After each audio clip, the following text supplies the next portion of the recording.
Hello my dear friends, welcome to Tony's Science Bytes.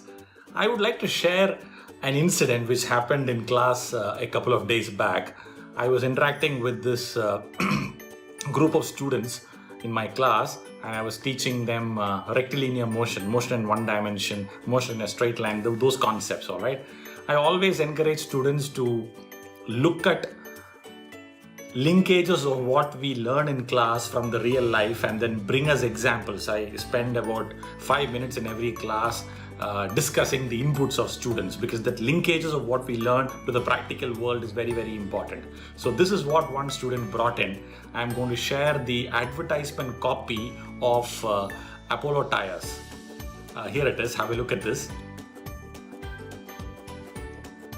My dear friends, this advertisement copy of Apollo tires says, "Go the distance." It's a pretty famous punchline.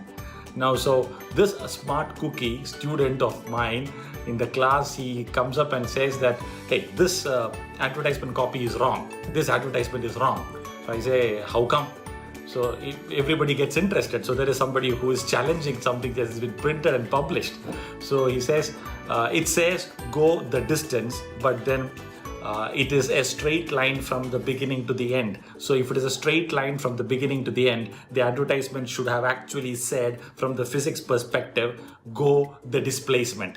And then he went on to explain distance is the length of the actual path traveled, displacement is the shortest distance between 2 points, etc., etc. So everybody was really interested. So I said, all right, but then distance is equal to displacement, right? When you are traveling in a straight line. So that is probably what they meant.